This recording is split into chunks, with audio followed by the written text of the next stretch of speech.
So hello, I don't know quite how to how to speak here and there, but I'll do my best. Okay, so we're going to start with a guided reflection, grounding and gratitude, grounding connection with the earth and gratitude towards the earth. And then I'll say a bit about the book, and it will be interactive. So that will be interesting how we do the interactive part, but it'll be interactive. So I'll be asking you questions and asking you to reflect on certain things. So if you want to get comfortable to sit for maybe 10, maybe 15 minutes, and I'll lead us through body awareness and a brief body scan, and then sense of grounding and then gratitude.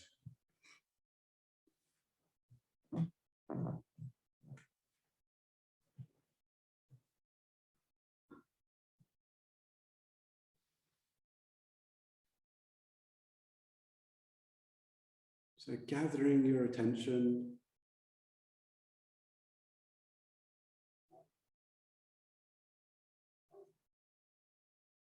and bringing your attention within the envelope of your skin. So getting an overall sense of your body.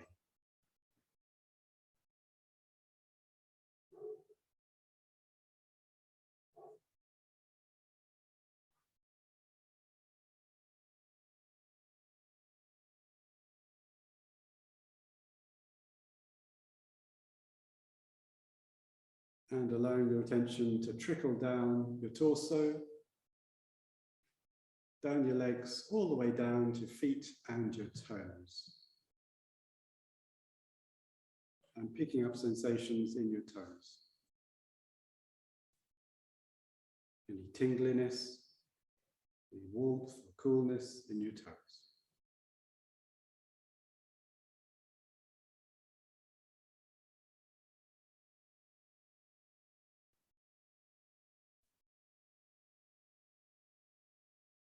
The soles of the feet.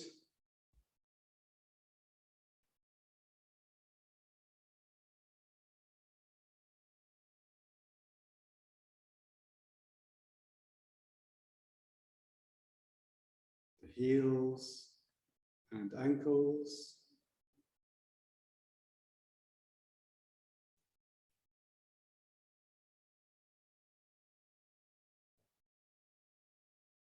Calves and knees.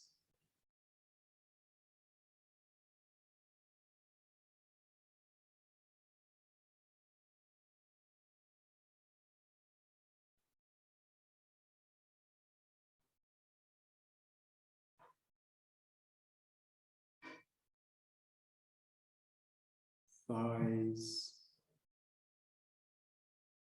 and sitting bones.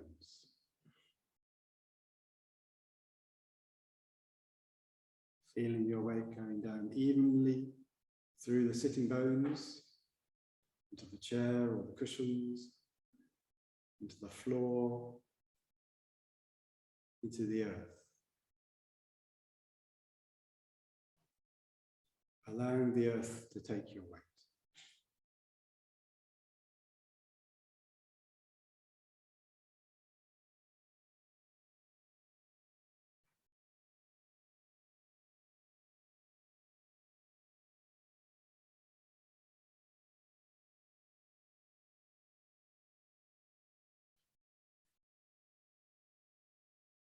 Noticing the pelvis and lower back.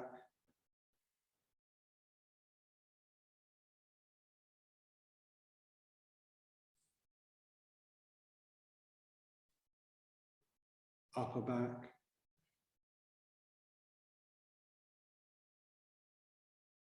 Spreading into the shoulder blades.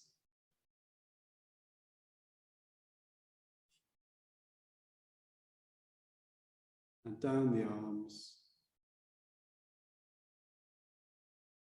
To the elbows. Forearms. And hands with fingers and thumbs.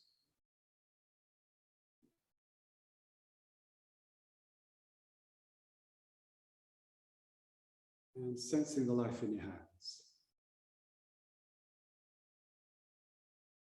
in the fingertips, in the palms, warm or cool, dry or moist, tingly or numb.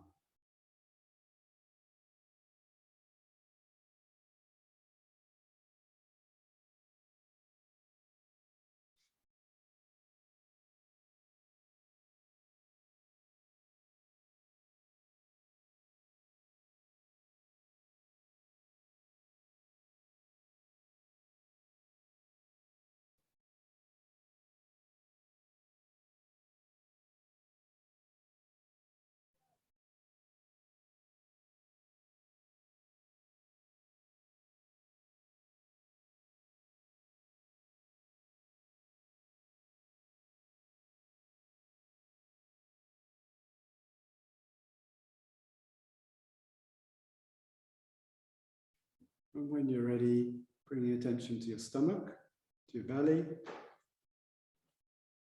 noticing any swirls of tension in your belly.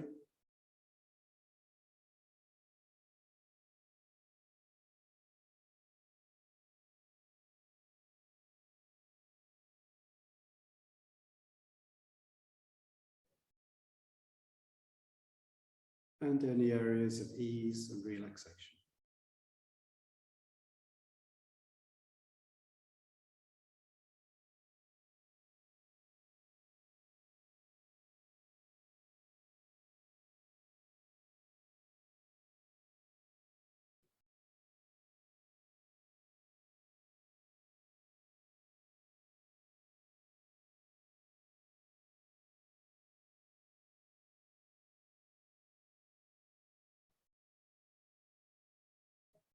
And when you're ready, coming through to the lower back again.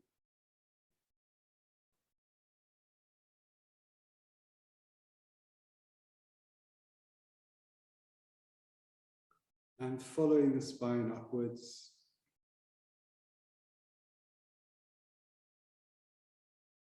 Between the shoulder blades. To neck and head.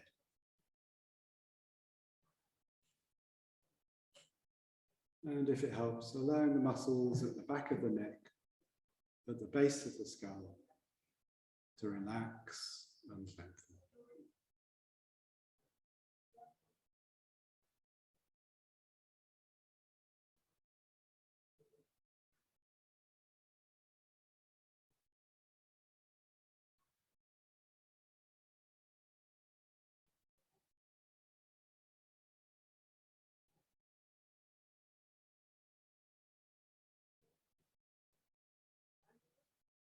Noticing the scalp and ears.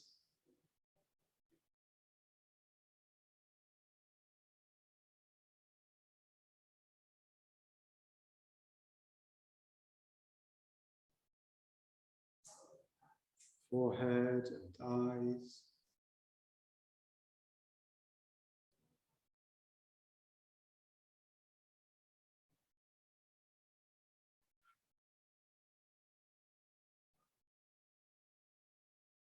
Nose and mouth.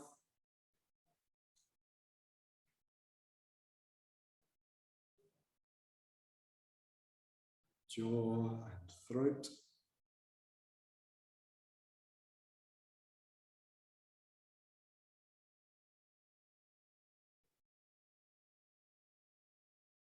And chest with heart and lungs.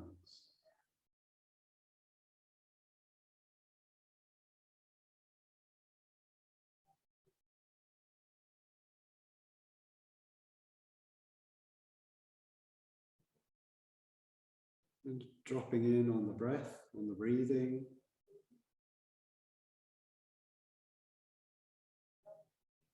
Following the breath in and out for 8 or 10 breaths.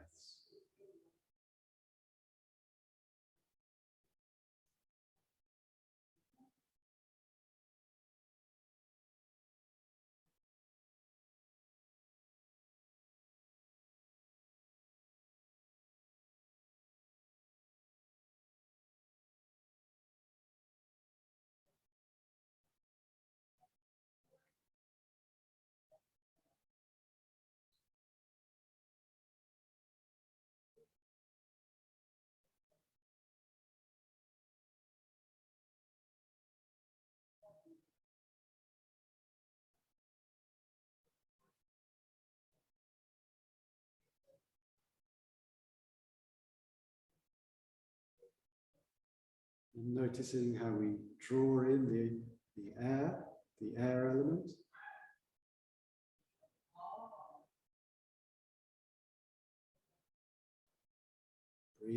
Breathe it out again.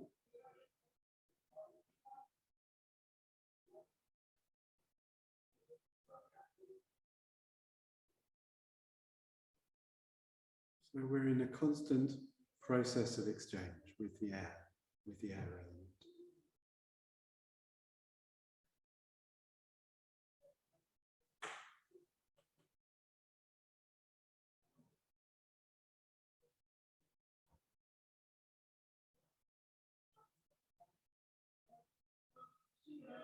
We breathe in the carbon dioxide, exhaled by plants and plankton.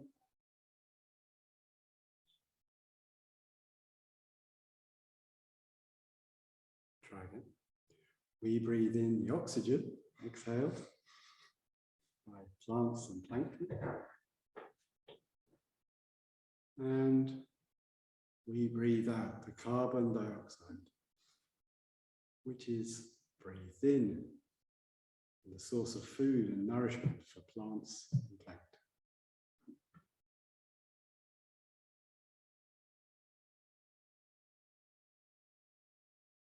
So we're in a constant process of exchange.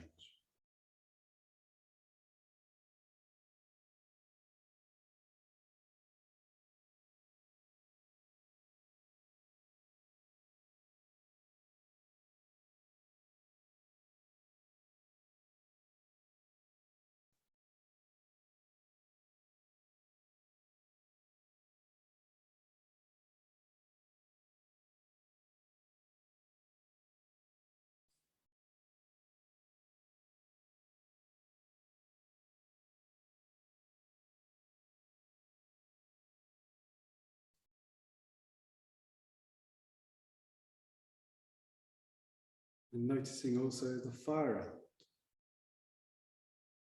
particularly noticeable today.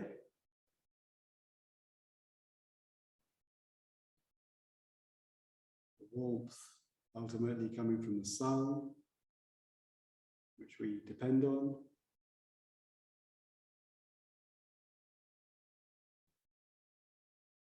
Staying within a certain band of temperatures. Body heat.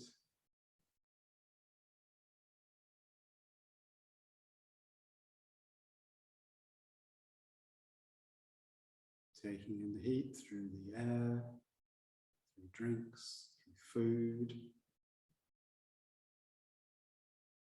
through digestion.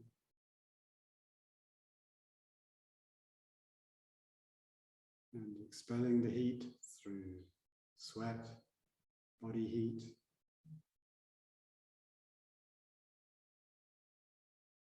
And so on. So we're in a constant process of exchange with the fire element, with heat and warmth.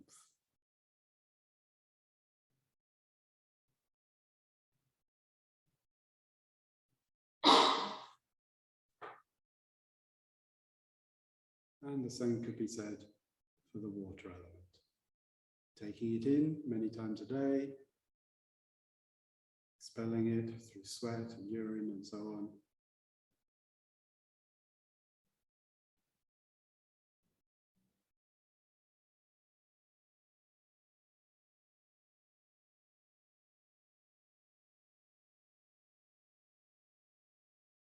Sometimes we talk about the earth as being something external to us, or blue-green planet in space. However, we are the earth. We're made of the earth. We're part of it. We're sitting on an envelope, a habitable envelope of the biosphere, just above the surface of the earth.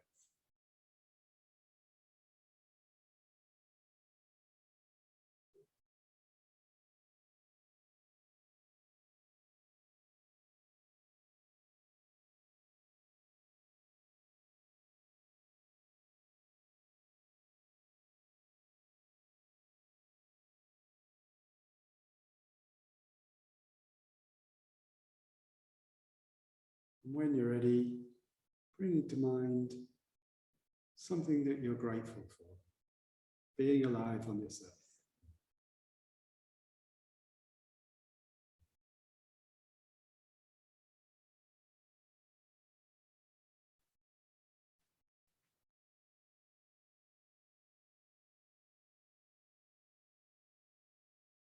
Perhaps the warmth of sunlight on your skin.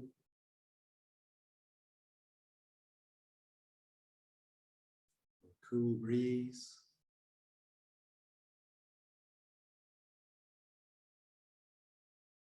A fresh spring morning.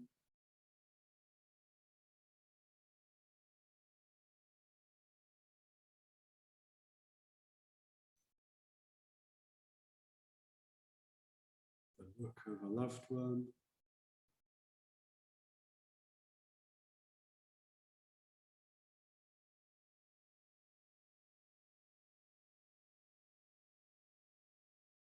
The opportunities of richness of being alive.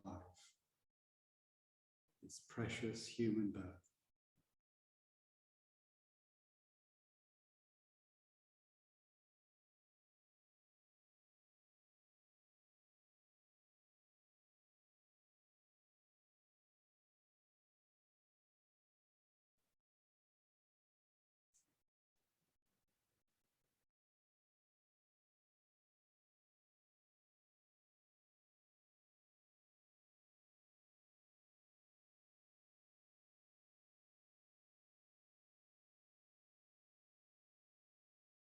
And when you're ready, bring to mind the way in which you've grown, perhaps matured as a human being.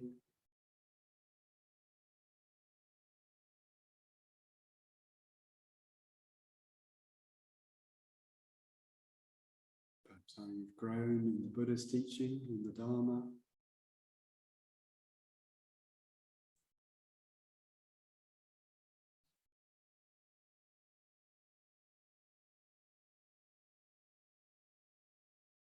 So also acknowledging the dharmic or spiritual opportunities that life brings us.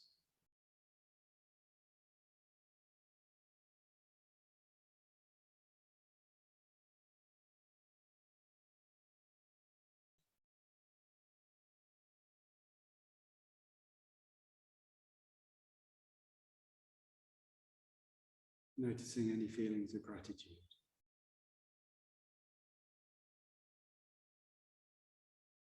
For benefits received.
And in a minute, I'm going to ring a bell to bring this reflection to a close.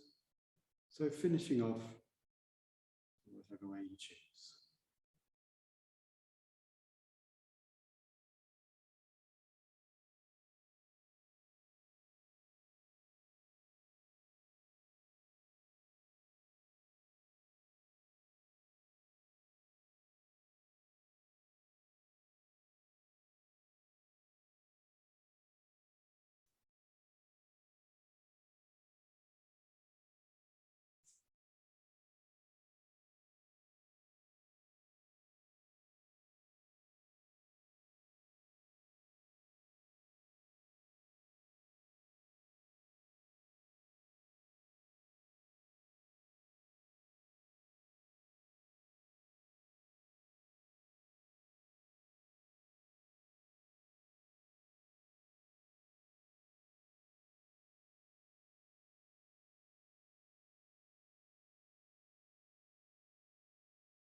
So I'd like to read you something that I read recently, and I'd like you to guess where it's from, okay? And I think I'm going to exclude Vajrapriya and Avainara, probably Akasha as well on this one. Yeah. But you just have to, because they probably know the answer. I'd like everybody else to guess. So here's the quote. I think as a movement, especially as an order, we need to take a much stronger stand on issues of this sort. Perhaps play a more active part, at least in our individual capacities, in the environmental movement. After all, this is completely in accordance with the principles of Buddhism. In the course of the next 20 years, I would like to see our movement, I would like to see the order, developing what I describe as a sort of ecological dimension. I'd like to see some order members taking up this particular interest and working in this particular field from the basis of their Buddhist commitment, working perhaps even in some cases along with non-Buddhists who share this sort of concern, this sort of commitment, because it is something of very, very basic importance. So who said this? Who do you guess? Yeah? I'm going to say it's something like Shantigarbha in the 70s or something like that. It was Bhante, was Shantigarbha, and not quite the 70s. Anybody have a guess? I'm looking in the chat as well. Anybody for a date? Anybody else? No? It was 1988. And does anybody know who the audience was or what the occasion was? No? No? Okay. Anybody in the chat? Buddhist geeks among you? No? Okay. Well, it was it was in a talk he gave to the order on the order's 20th birthday. On the order's 20th birthday, he gave a talk called The Next 20 Years. And he said a lot of stuff in there about how he'd like to see the order and the movement develop over the next 20 years. And this was one of the things that he said. So it's well worth revisiting that if you get a chance. So how do you feel? How do you feel about it, hearing Bhante's words today? So it's more than 20 years after 1988. It's what? Can you work it out? 31? No, 33. There you go. That's my maths. Don't try and do maths and meditate at the same time. So, okay, so we reckon 33 years. 33 years ago. Okay, he said that. How do you feel when you hear these words? He could have said it yesterday. Yes. Yeah. So the issues he's talking about were just emerging at that time, but 33 years later, we've gone down that road 33 years, and it doesn't look healthy. It doesn't look a happy sort of trajectory that we're on in terms of the Earth and you know, global warming and so forth. Yeah. As you said, in a way that seems like what happened these 30 years and nobody listening. Or So you feel sad that it's 33 years have elapsed and we still haven't addressed the issues in a material kind of way. Yeah. Yeah. Anybody else? Anybody else in the chat? So just write in the chat, and I will glance every once in a while if you have comments or questions. Anybody else? I would say maybe as well as science, I feel a bit ashamed as well. Yeah. I can say that. I feel a bit embarrassed. We haven't really got it together, you know, to address this issue personally and collectively, you know. Yeah. I was just thinking that, you know, that particular time when I suppose sort of 87, 88, my children were very, very young, and I was sort of trying to join every environmental movement going. I was doing Greenpeace walks. There was an environmental movement called ARC that came out. You know, there was, you know, the provide eco washing pattern and stuff like that. You know, there was a lot going on, but you know, it seemed that the rest of the world was just focused on individualism and the economy and basic improvements good. And and got one, you know, or more. So there was the movements there. There was a lot of stuff going on, but no, you know, say that nobody was listening. Sure, sure. So I don't know if you heard that online. Did you hear that? People online, kind of. So 1988. Your name? Marcus. Marcus was reflecting that in '88 there was actually a lot of environmental concern going on at that time, and movements and so on. However, there was also the kind of the encouragement towards individualism in the 80s as well. Yeah, yeah. And you can see something. Akash Raja says, "I feel heartened to read those words. Overall, I think the movement struggles to talk about climate change and the rest." Yeah, yeah. So here we are. Here's an opportunity to talk about it, to explore it, and maybe, who knows, maybe things will develop from this, emerge from this. So as this month's, well, in fact, last month's IPCC report confirms, the Earth is in a climate and ecological emergency. And anthropogenic greenhouse gases, according to the report and many reports before that, and thousands of scientists, anthropogenic, that means human-created greenhouse gases, are responsible for the heating. For me, this makes it clear that no one gets to sit this one out. Okay, we can't just sit tight and hope that it will pass over. I don't think that's going to happen. I think, unfortunately, the kind of effects that are impacting other parts of the world that we see in the news and so forth, I think they will get closer and closer and impact the UK in all sorts of different ways, including flooding, including changing weather patterns, obviously impact of food production, and so on. So even though we're in a relatively cushy part of the world as regards climate change, we're not at the poles, we're not at the equator, so we don't get the extremes of the impact. Nevertheless, I think we will be impacted, and even just the current refugee crisis, I think that will continue and exacerbate as climate wars over climate resources take place. However, clearly there is a spiritual aspect to this crisis. From a Dharmic perspective, it can be seen as a crisis of empathy, a crisis of imagination.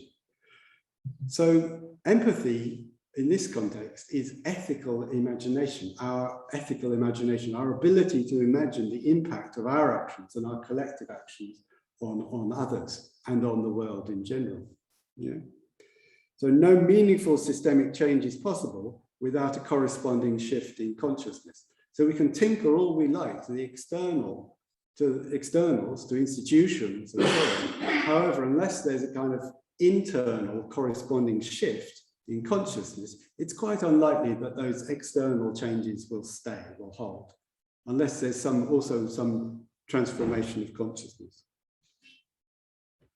So how can the Buddhist teachings support us to face this emergency, to take responsibility and to act proportionately? What would a Buddhist response to the climate and ecological emergency look like, sound like, and feel like?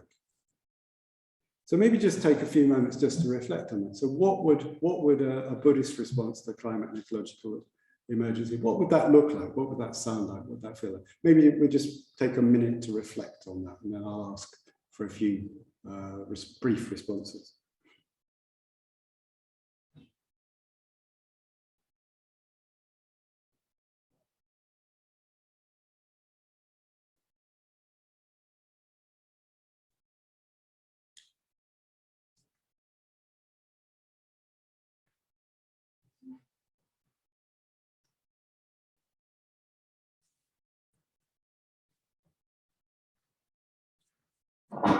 Maybe looking at it, where would you look for a Buddhist response to this situation? Where would you look in your experience or in your understanding? Where would you look?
Okay, so I have a couple of responses in the chat. So ethics, ethical precepts, says Trish. Well, yes, I do see this as an ethical issue because I do have a sense of responsibility, a sense of ethical responsibility towards all beings. In fact, I mean, the Bodhisattva ideal is having a sense of responsibility, of universal responsibility. So not just for my actions or the impact of my actions, but towards all beings, our collective actions and towards all beings. So I do see it as an ethical issue, an issue of responsibility and taking responsibility for the impact of our collective actions. And Penny says online, how we can do no harm individually and as a movement. Well, yes, this is the principle of non-violence. So non-violence has two aspects of it. One is not harming. That's what we don't do. That's what we refrain from. And the other aspect is love, or cherishing, protecting and maturing, which we can also do towards the earth. We can also cherish and protect and mature the earth and each other and all the beings now and in the future. So where would you look? So people in the shrine room, where would you look for a Buddhist response to the climate and ecological emergency? Apart from my book, that is. Well, we'll come to that. Okay. I went straight to the heart. Oh, okay. Yeah, just a heart response. Okay. And it just made me think of the Buddha responding with compassion to the suffering. Yeah. Yeah. So that was my starting point. Yeah. And then the head start can get into all the technicalities, but there was just a kind of initial heart response to the cries of suffering. Yeah. Okay. So heart response to suffering and seeing that there's a particular kind of suffering which is becoming more prevalent. And how do we even just acknowledge that, you know, and then how do we address it? You know, if we see suffering, you know, we want to alleviate it in some way. We want to reduce it in some way. That's a compassionate response. Yeah. So how can we be compassionate in this context? In what ways? Yeah. Okay. Somebody else? Somebody who hasn't spoken yet, perhaps? Yeah. It's difficult to get rid of the personal guilt about it all. Yeah. So looking towards that, where Yeah. yourself. Okay. So coming inwards. Yeah. So online people, it's difficult to get rid of the sense of guilt. So maybe first of all, we need to kind of do some, I don't know, transformation or at least some acknowledgement in here about all the mixed feelings we have about the whole thing. It's like maybe we have some guilt about it, maybe some horror, maybe some grief, maybe some anger, you know, maybe some resentment. I don't know, all sorts of different things come up for me, you know, sort of. So just at least some space to acknowledge those feelings and to try to find the life in them, try to find, you know, the compassionate heart in those feelings. It's like, well, actually, other things being equal, I would like to alleviate suffering. I would, you know, I do want to care for all beings. And sometimes I choose otherwise. I choose other things which aren't necessarily that compassion. And there is sometimes a sense of guilt or a sense of regret or grief, missed opportunities, yeah, and so on. So it's very easy to get overwhelmed. Yeah. So in the book, I explore these feelings of overwhelm, feelings of anger and grief. How can we stay compassionate? How can we stay in touch with our sort of compassionate intention in the face of these different feelings? And one thing that really helped me as I was writing the book and I was learning about the issues, reading up about the issues, was clarity about what is compassion. And something that really struck me was that when we're developing, we don't develop compassion directly for suffering beings. Okay, we don't try and develop compassion directly.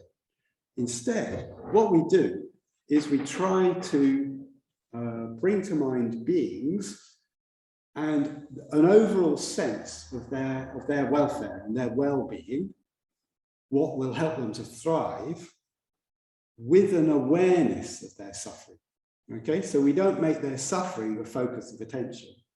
We make their welfare, their well-being, their thriving, what they need to thrive, the focus of our attention. And in that way, we develop loving kindness and warmth towards beings, including their suffering, and their suffering as an aspect of their experience. Their suffering isn't the whole of their experience. You know, we suffer. We all suffer to some extent. You know, at the same time, it's not the whole of our experience. So we focus on their welfare and how to support their welfare, and how we can reduce that suffering. Yeah. So in that way, that for me has allowed me to sort of stay more focused on the loving kindness and the warmth. And I notice that I get less overwhelmed and less horrified by the suffering, even though I honestly don't know how we're going to address this in any meaningful way, I have to say. I don't see us addressing, unfortunately, I don't see us addressing this in a meaningful way, proportionate to the scale of the issues. Yeah. So that may sound a bit gloomy. However, I do see this as a potential opportunity for awakening, an opportunity for collective awakening.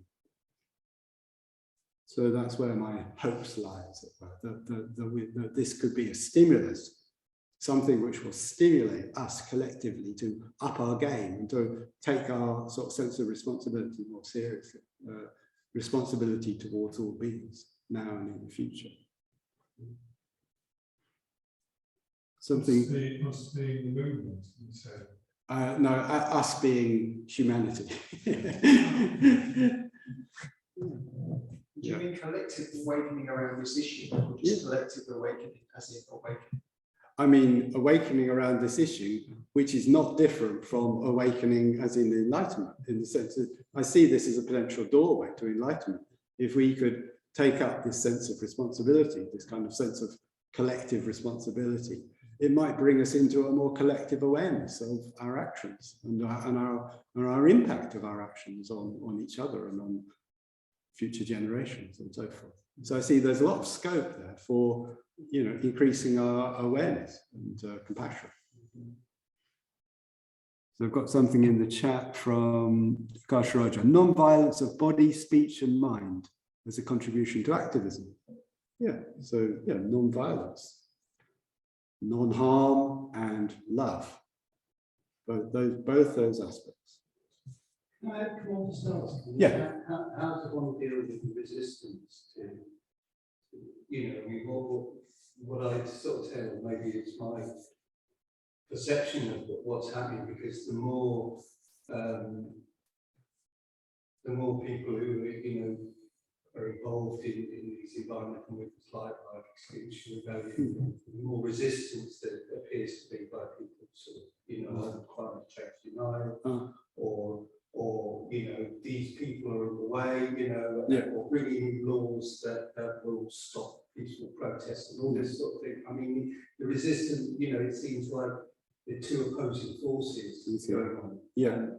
Okay, so I'm going to answer that in a very roundabout way, but I will get there. Okay. Okay. So the question is, how is it going to work? It seems like there's more resistance to this whole the idea that there is a climate and ecological emergency. So I'm going to come around to that.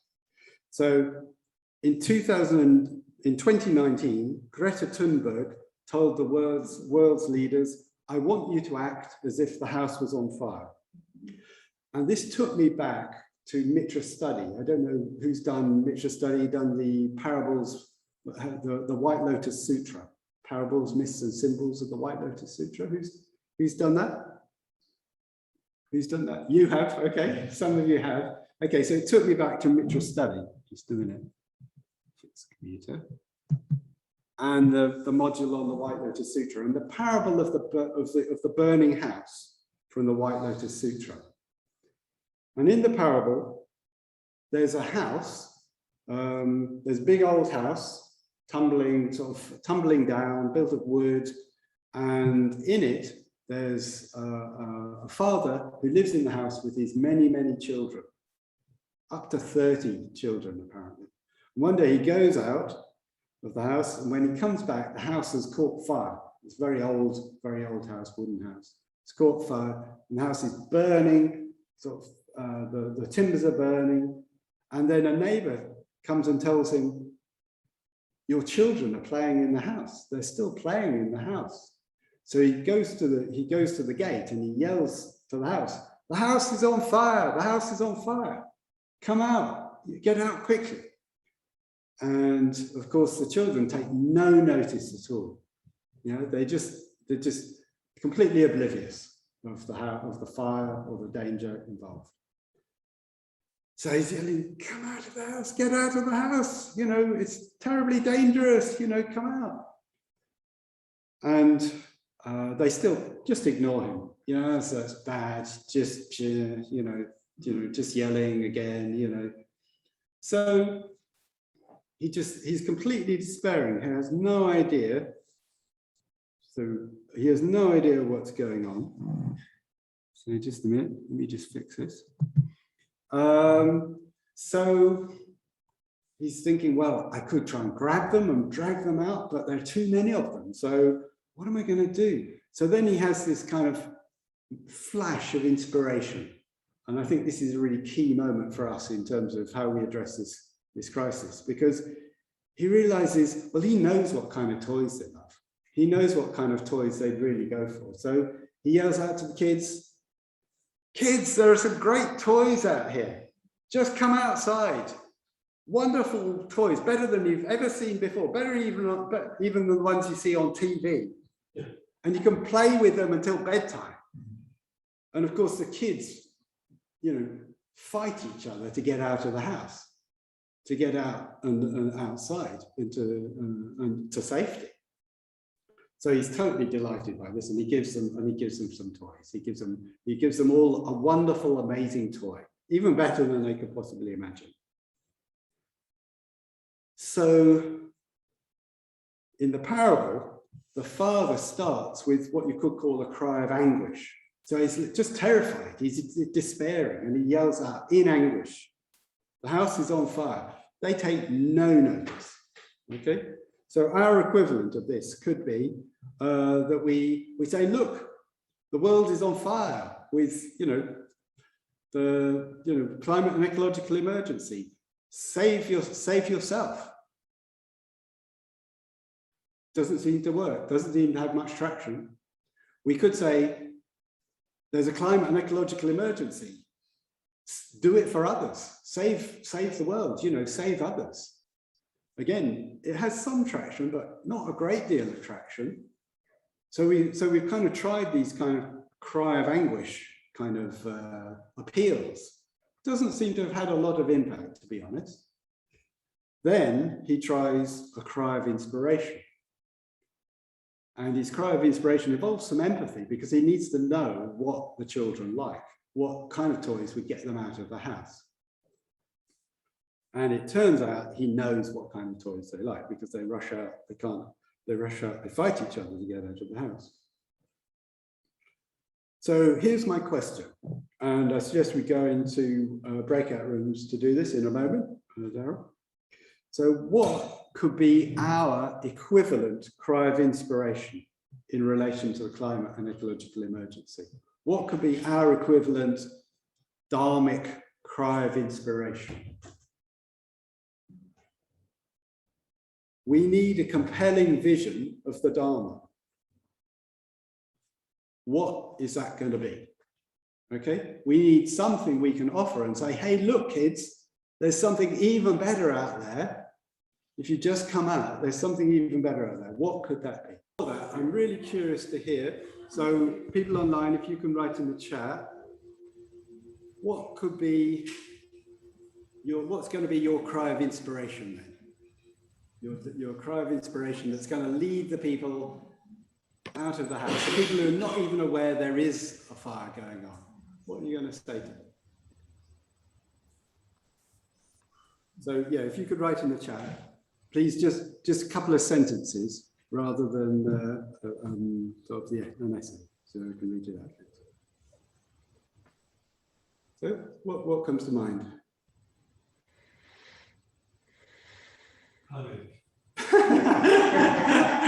I think that's the cry of anguish you've got there. Yeah. So, mine was around beauty. Beauty. Yeah. Oh, tell me more. Well, to appeal to people's sense of beauty and what they take for granted. Yeah. Okay. And that was a way into just saying, what do you find beautiful about the world that you're in? Yeah. Well, let me tell you, that's on the thread.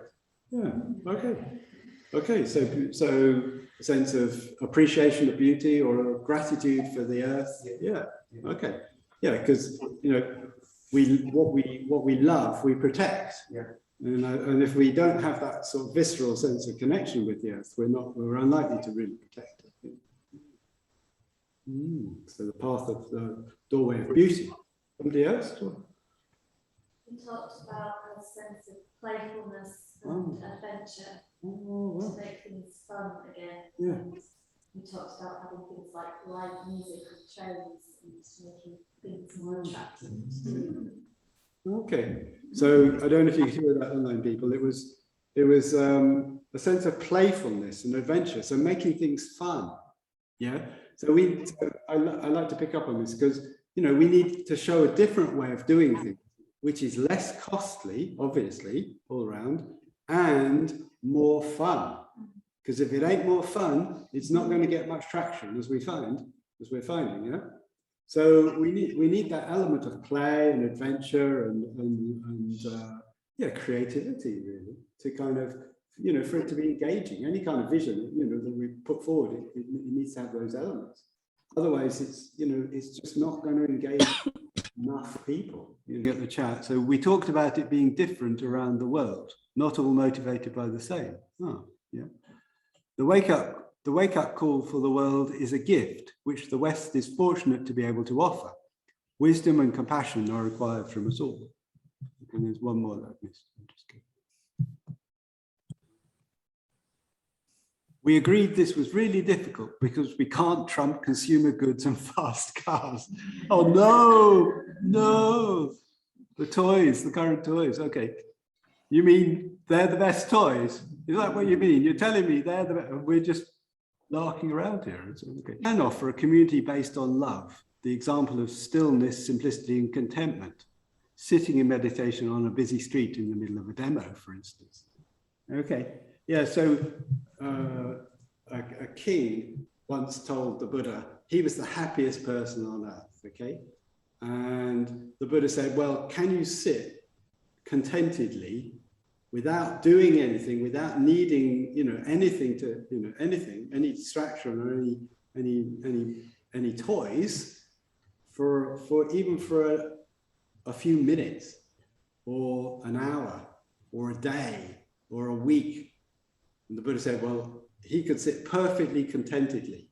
I think up to a week, I think he said. I don't know if he was exaggerating, but he could sit perfectly contentedly without needing to take anything in, without needing some kind of distraction or some kind of toy or check his device or whatever, So that kind of contentment is possible, that kind of peace. Enlightenment is talked about as, perfect peace, perfection of peace. So anybody else, what might be your vision or your compelling vision of the Dharma?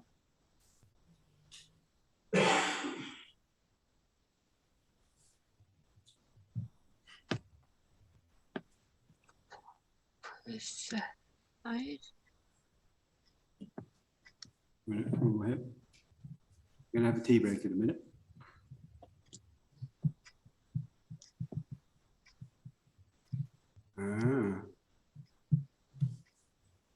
Tim says, is it our place to proselytize?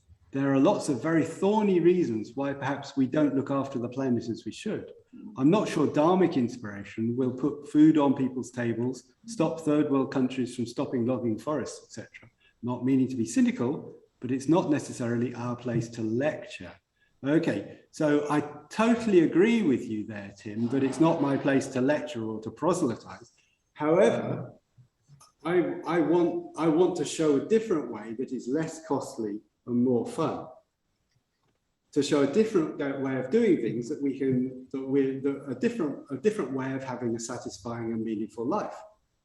And I'm confident that if we could show that, then attitudes would change, behavior would change, things would change. And for my money, I'd like to suggest that we can wake up to the truth of interconnectedness, for instance, the truth of interconnectedness. So we're connected with all beings, even with our breath.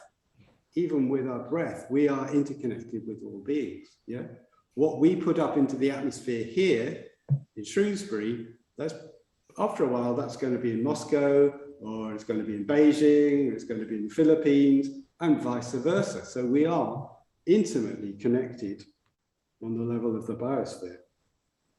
Things emerge in dependence upon conditions, and actions have consequences. So these are the kind of we can point to the truth of interconnectedness. And I love the image of Indra's net. Some of you may be familiar with, which is this beautiful net of jewels, and it's a huge net. And at every crossing of the net, there's a jewel which is tied into the strings of the net, and each jewel has innumerable sides, infinite number of sides, infinite number of facets, and reflects all the other jewels. Okay, so the reflections are infinite. The reflections of each jewel reflecting all the other jewels is infinite. And this is a way we can talk about the environment. We can say, well, this is kind of ecological understanding of the Buddhist teaching, that everything is interconnected, profoundly interconnected. So how does that sound? Do you think that's promising as a way we could, as a vision of the Dharma that we could put forward? Is there something else that you have in mind? If there's a way of translating it for people who are not anywhere near this. Yeah, okay. The people that Marcus was talking about, the deniers. Sure. How do you translate that sort of language to their understanding? Sure. Yeah, so it might take a little bit of translation to kind of go from Indra's net. So just to look at how the natural world functions, how ecological niches interact. You know, just to look at the natural world and to see how profoundly interconnected we are. Yeah, that's an ecological understanding, quite literally an ecological understanding. So welcome back.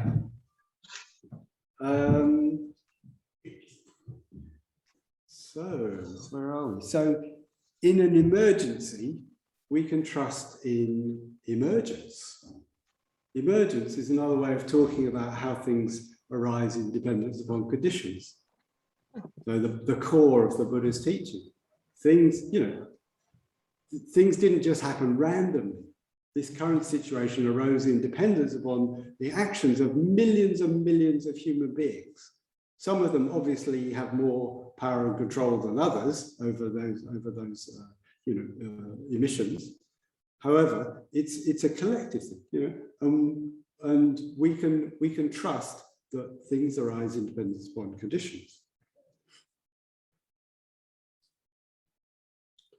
How we respond is crucial. It will provide the template for future responses. So this is about our actions and the importance of our actions. Acceptance, compassion, cooperation, and empathy will lead to different outcomes than aggression, competition, blame, and denial. So just as in the Buddhist time, there's still these issues to do with greed, hatred, and delusion, and they're opposites. And we can still act with love. We can still act with generosity. We can still act with awareness and wisdom. And that will determine the course of future events. So in the book, drawing on the richness of the Dharma and the Buddhist tradition, and my experience as an NVC trainer, nonviolent communication trainer, I suggest practical ways that we can work with all the emotional turmoil that comes up and make a difference and find some way to act proportionately to the issues as we see them. So I include personal stories, examples, and guided reflections at the end of each chapter, like the one we started with. and to support you to learn to work with doubt, overwhelm, grief, anger, to engage with the science of the climate debates, to free yourself, to align with life, to act with courage, humor, and generosity. So I'll leave you with a question, at least at this part of a question that has plagued me ever since I first heard it, and I was asked it to myself. What kind of ancestors do we want to be?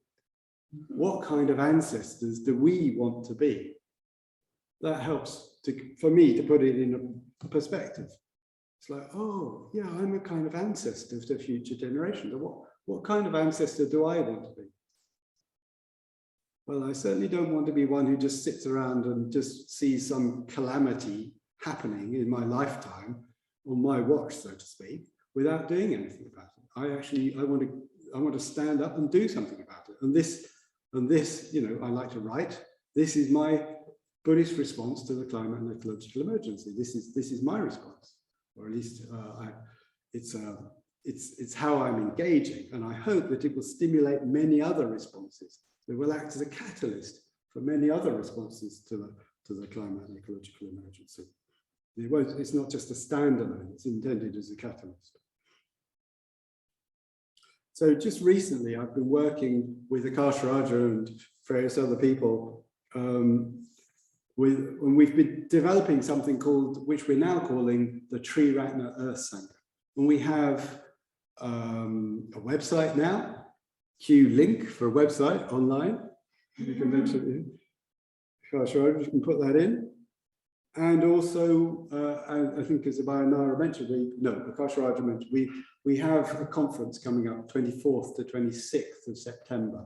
So if you want to know more about the topics and how collectively we might engage with them, then that's the time to plug in and get some more information. Thanks, Akash Raja, for the link there. Okay. I don't know if there's a way to make that link available to the people here in the room. We'll have to work that one out, how that's going to happen. We can put that in our newsletter. You can put it in the newsletter, thank you. So, any questions before we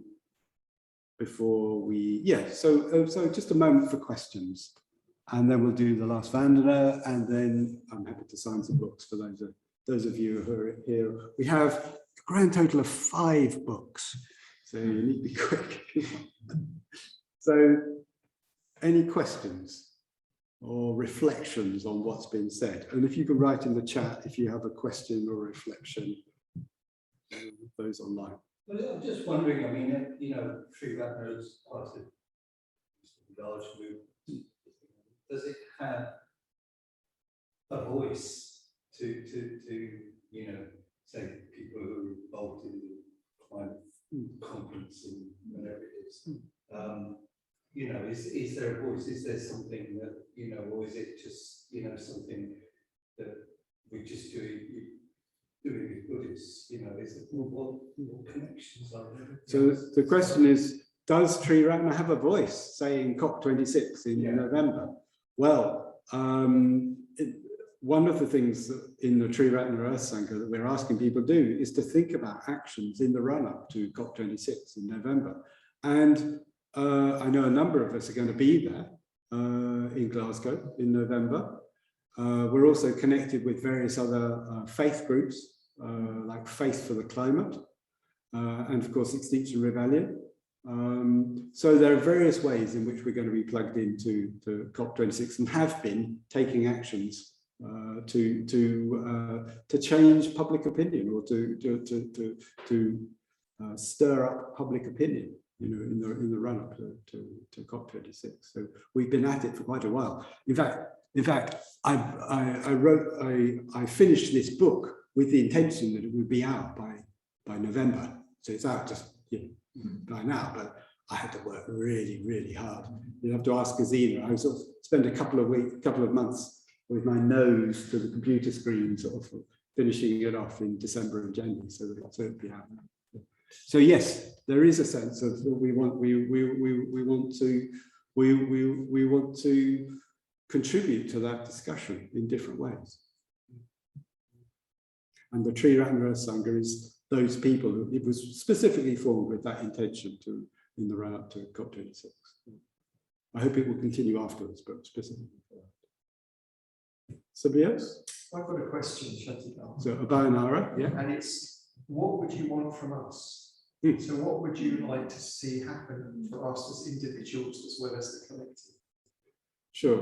Well, individually, I'd like you to have a look at your carbon footprint and to reflect on all the issues we talked about today, and to reconsider how, how our emissions. My guess is that many of us have already done that. And maybe to talk about these issues with friends and family. So word of mouth is really important. To have a look at the chapters at the end about some suggestions about how you might act. Collectively, I don't know, you might want to set up for those of you who are interested here at the Shrewsbury Buddhist Centre, you might want to set up a Triratna Earth Sangha group here at the Shrewsbury Buddhist Centre. So I'll leave that to you, that's how that emerges.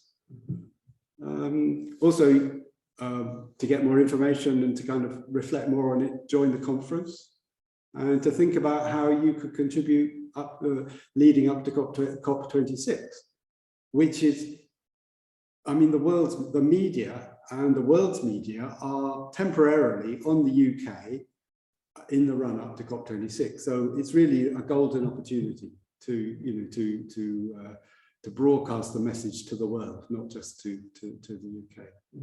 So those are kind of the areas that I would suggest. And of course, buy my book and read it, because I hope that will give you some peace of mind, but also some transformation, so that some action happens. Unless we address the emotional issues, I don't think much action is going to happen. So I think we need to address the emotional issues and also well, how to act appropriately or proportionately. I just wanted, apart from coming to the conference, there's also this thing going on, which is the Camino to COP, which is like an interfaith pilgrimage, which just recently set out from London, and they're walking 500 miles from London to Glasgow, different faith groups, as a sort of, a gesture of faith, really. So it's a public gesture of shared religious faith, moving up there, walking up towards Glasgow.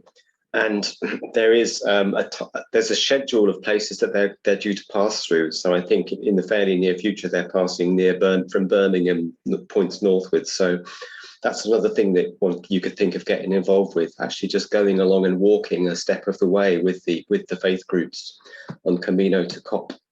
So if I can find that, I'll post that link as well. Okay, thank you. Now, I want to emphasize, I don't want to be prescriptive about what action to take, because what I'm interested in is a kind of reflection, a collective reflection and discussion around this, out of which I hope that collective action will emerge. So what that looks like is up to you folks. It's not up to me, it's up to you, how that, what shape that will take. One thing we'll say in response to Marcus's question quite some while earlier, having trained people in de-escalation, so climate activists from Extinction Rebellion in de-escalation over a period of time, what I would say is I encourage you not to get into discussions with people who are skeptical or denying climate stuff. I don't think that's useful, frankly. I think it's a waste of everybody's breath. If you're going to do something, what I recommend is that you acknowledge their concerns. Yeah, that doesn't mean you agree with them or their worldview or the way they're going about enriching their lives. Nevertheless, acknowledge their concerns. And that might go something like this. Okay, so if somebody says, well, you're just a hypocrite. You're a hypocrite. You still use a car. You say, you just acknowledge. So really, you value integrity. You value that people really walk their talk, and that includes me. Yeah. So just acknowledge it. Yeah. Rather than trying to argue back. I think I've come across many conversations where there's a kind of an argument, and it doesn't seem to shift anybody's ground. So just acknowledge it. Or again, if somebody says, well, I would be interested in hearing more about it, but I'm afraid I'm just going to get overwhelmed and I won't be able to function, and I won't be able to carry on doing my job and living my life, that kind of thing. Be very, very, very common for people to say that, particularly now that it's actually coming more into public consciousness. People are going, oh.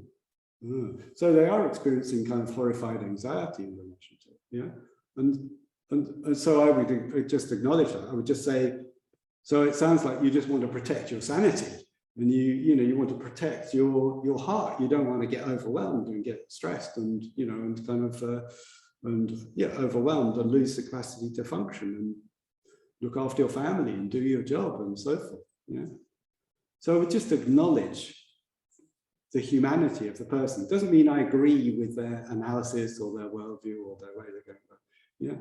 And then if I do that, some space may emerge for that they may be open to letting it in, letting it, just kind of having a discussion about the issues and about how to respond proportionately from a Buddhist perspective. So that's my 2 pennyworth for what it's worth,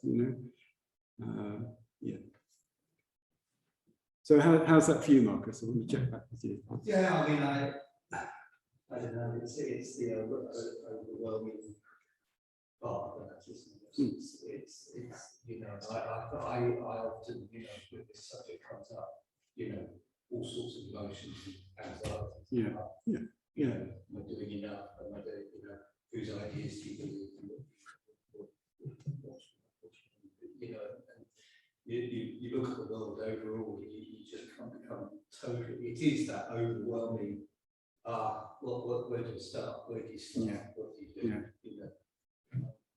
Okay, so I just want to just sort of summarize what you said for folks online. So Marcus is saying, well, there is a turmoil of emotions that come up when you consider this topic, and it includes anxiety and stress and so forth. And who do you listen to? But I think the other side of that can't quite fits down inside. That's probably where it has to start. Sure. And maybe we need to do some grieving. I mean, maybe we need to start there. For some people, we need to start with grief, grief about what's happening and what has happened, in order to be able to act, Again, chapter on grief in the book. So reflections on grief, ecological grief. All right, so I think we're done. So can we hand over to Jayaratna for last Vandana, and then books for those who want them?